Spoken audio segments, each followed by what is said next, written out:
I'm Dunkell, Stewardship Director for the Elkhorn Slough Foundation, and today we're at the Sandhill Farm. Because of all the work that's gone into it, the transformation that's happened out here, we're really proud of this property. It's one we like to share with our members and with the public. This was a worn-out strawberry farm. You can see the sandy slopes, the name Sandhill Farm. Strawberries are one of the only crops that can grow in these kind of soils. And so it was farmed for many years. Unfortunately, as you can see behind me, it has really steep slopes. So that meant every time it rained, lots of soil, everything in the soil, the plastic, the chemicals were washing directly into the slough. And for that reason, this property was one that the foundation had been looking to acquire for a long time. Finally, in 2016, we acquired it, and it took a huge effort to clean it up.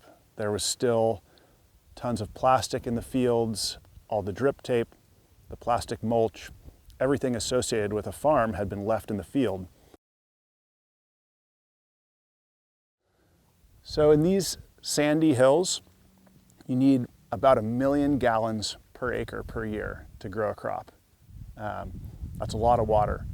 And by removing this top 30 acres or 40 acres of farmland, that means we're saving 30 or 40 million gallons of water per year that's not being pumped out of the aquifer. It's staying in the groundwater so that people can have it in their wells, so that other farmers can use it, so we can try and balance how much we take out of the ground with how much we naturally put back in.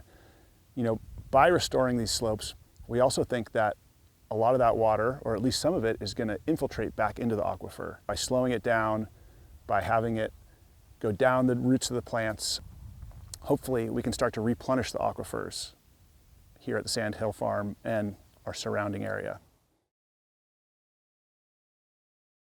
Behind me is where we planted, at this point, nearly 600 oak trees on these slopes.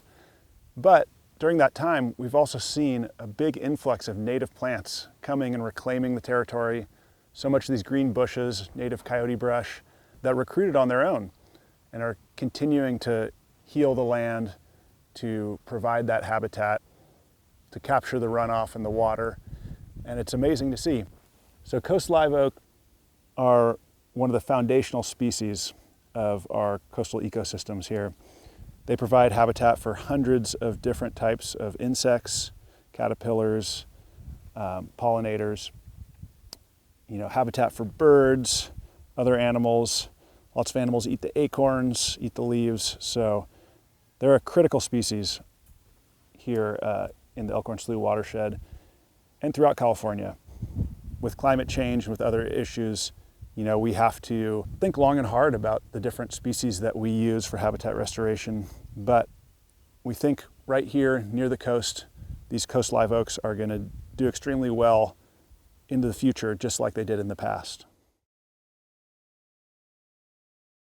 One of the great things about doing this kind of work is when you get to bring in kids, field trips, I love to see their enthusiasm. Almost all of these oak trees have been planted and cared for by students, other community groups, and it's really amazing to see people start to really understand the connection between what happens here, what happens in the slough. It's just a really amazing way to get people involved, working with their hands, and seeing the results of it.